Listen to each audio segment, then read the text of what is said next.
morality and religion. The question Socrates asks Euthyphro, the so-called Euthyphro question, raises a fundamental issue about the relation between religion and morality. In many religious traditions, including Plato's own, God, or in his case, the gods, are closely connected with morality. Gods are good and care about right and wrong.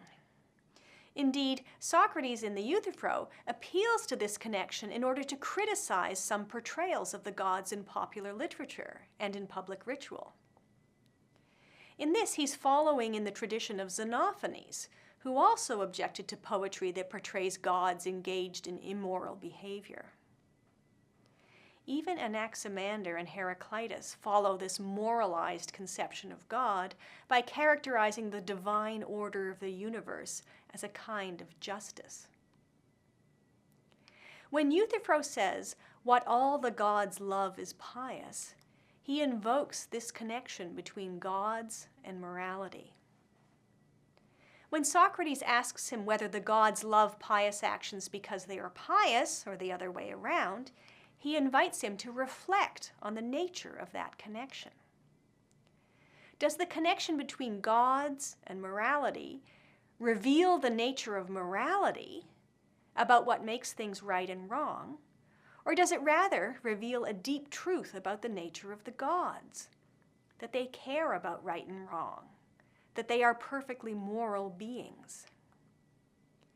Plato thinks that his contemporaries, even oddballs like Euthyphro, are committed to the latter answer. And he thinks this is the correct view to take. The gods are good and rational, and what they love and hate for the right reasons. But then their loves and hates, or even their commands and prohibitions, will not be what makes things right and wrong. If we want to understand the nature of right and wrong, of just and unjust, pious and impious, we will have to turn elsewhere. It must be something about the actions themselves, not the attitudes of the gods, that makes them right or wrong. Consider how our conception of the gods would have to change if we thought their approvals and disapprovals were what made things right and wrong. Suppose you've done something to incur the wrath of God. "I am angry with you," says God, "and I will punish you for what you have done." "But what have I done wrong?" you will ask. "Why am I being punished?" "For cruelty to others," God might say. "But what's wrong with that?" you might ask. "I don't approve of it," says God. "But why not? What's wrong with cruelty?" "I just don't like it," is all God can say on the view that we're considering. For that view says that it is nothing but the gods' approval and disapproval that makes our actions right and wrong. On such a view, one might object, the gods are not moral and principled beings, worthy of our respect and worship, but rather foot-stamping autocrats whose ultimate concern is with having their own way. They have no reason for approving of generosity and disapproving of cruelty, rather than the other way round. Morality looks entirely arbitrary on such a view.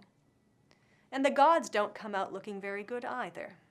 This is, in fact, one of the morals of the final section of the Euthyphro, where Socrates invites Euthyphro to explain the relation between piety and justice. Yes, the gods demand certain things of us and reward and punish us accordingly. But what is the point of their demands? What good and great project are they trying to accomplish in which they are enlisting our cooperation? Socrates asks. All Euthyphro can come up with is that we are doing what pleases the gods, an answer that both he and Socrates recognize as unsatisfactory. The moral Plato intends us to draw is that piety and justice may be pleasing to the gods, but that isn't what makes things pious or just. To think otherwise, he implies, is actually disrespectful of the gods.